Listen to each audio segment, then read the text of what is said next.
नमस्कार दोस्तों, मेरा नाम है गौरांग रावत और आप सुन रहे हैं कहानी डर की। आज की कहानी हमारे साथ शेयर की है सुलोचना जी ने, जो उनके और उनकी दीदी के साथ घटी एक घटना पर आधारित है। तो सुनते हैं सुलोचना जी की कहानी। ठंडी हवा चल रही थी। रात का सन्नाटा मनाली के उन सुनसान पहाड़ी रास्तों पर और भी गहरा हो चुका था। सुलोचना और उसकी दीदी एक पुरानी कार में सफ़र कर रहे थे। उनका मन था कि कुछ दिन पहाड़ों की शांति का आनंद लिया जाए, पर किस्मत को तो कुछ और ही मंजूर था। जब वो दोनों एक सूने से रास्ते से गुज़र रहे थे, तभी अचानक कार झटके से रुक गई। सुलोचना की दीदी का नाम रुचि है। रुचि ने इग्निशन ऑन करने की कोशिश की, पर इंजन एक अजीब सी आवाज़ करके चुप हो गया। रास्ते पर कोई और गाड़ी भी नहीं थी। दूर दूर तक सिर्फ अंधेरा और बड़े बड़े पेड़ दिखाई दे रहे थे। वो रास्ता जिनसे वो लोग जा रहे थे, वहाँ पर आम लोग आमतौर पर आया भी नहीं करते थे। फिर सुलोचना ने पानी पिया और रुचि से बोला कि दीदी, लगता है रात यहीं गुजारनी पड़ेगी, यहाँ कोई आता जाता नहीं है। मैंने कहा था आपसे शॉर्टकट मत लेना। रात और गहरी होती जा रही थी और दूर कहीं से एक आवाज़ आने लगी, पर ये किसी गाड़ी या किसी दूसरे व्हीकल की आवाज़ नहीं थी। ये एक औरत की आवाज़ थी और वो औरत रो रही थी। सुलोचना ने रुचि की तरफ देखा और कहा कि दीदी, आपने आवाज़ सुनी क्या? रुचि ने अपने कान लगाए और फिर से वही रोने की आवाज़ सुनाई दी। पहले धीमी, फिर धीरे धीरे तेज़ होने लगी।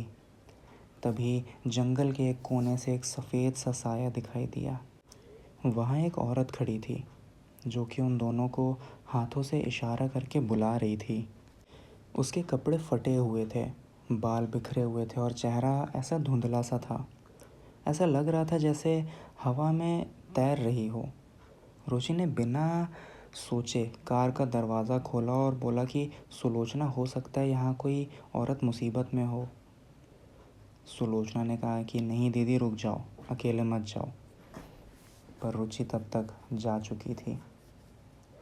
जैसे ही वो उस औरत के करीब गई, उसका चेहरा बिल्कुल बेजान हो गया। उसकी आंखें काली पड़ने लगीं और उसका शरीर अजीब तरीके से झूमने लगा। सुलोचना पीछे से चिल्ला रही थी कि दीदी वापस आइए, पर अगले ही पल रुचि उल्टा सुलोचना की तरफ मुड़ी। उसकी आंखों में एक अजीब सी भूख थी। वो सुलोचना को घूर रही थी, जैसे बस उसे ख़त्म कर देगी। और फिर वो तेज़ कदम उठाने लगी और फिर वो दौड़ने लगी सुलोचना की तरफ। सुलोचना की सांसें थम गई। उसने बिना सोचे भागना शुरू किया। जंगल के बीच से भागते हुए उसको दूर एक जगह जलती हुई रोशनी दिखाई दी और उसने देखा कि वहाँ एक पुराना मंदिर है। वो पूरी ताकत से वहाँ भागी और मंदिर के अंदर जाते ही एक पुजारी ने उसका हाथ पकड़ा और कहा कि ये माँ दुर्गा का मंदिर है। क्या हुआ बेटी, अंदर आ जाओ। पुजारी ने एक दिया उठाया और मंदिर के द्वार पर एक रेखा खींची। तभी रुचि भी मंदिर के सामने आ पहुंची, पर जैसे ही उसने मंदिर में कदम रखने की कोशिश की, वो ज़मीन पर वहीं गिर गई।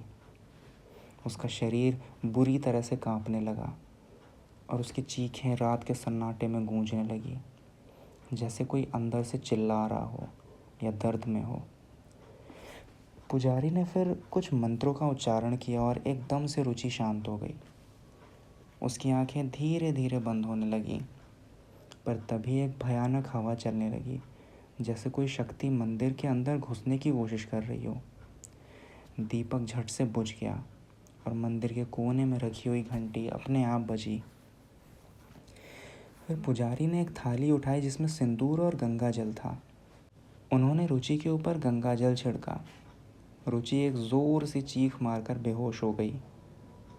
सुबह होने पर सुलोचना ने पुजारी से पूछा कि बाबा, ये सब है क्या? पुजारी ने फिर जो बात बताई वो ये थी। उन्होंने बताया कि कुछ साल पहले यहाँ एक बस खाई में गिर गई थी और जो लोग उस बस में थे उनकी आत्माएं अभी भी यहाँ भटकती हैं। वो रात में आने जाने वालों को परेशान करती हैं, कभी बुलाती हैं। तुम्हारी दीदी भी उन्हीं में से किसी एक भूत का शिकार थी लगता है। पुजारी ने एक और चौंकाने वाली बात कही कि ये सिर्फ एक शुरुआत है।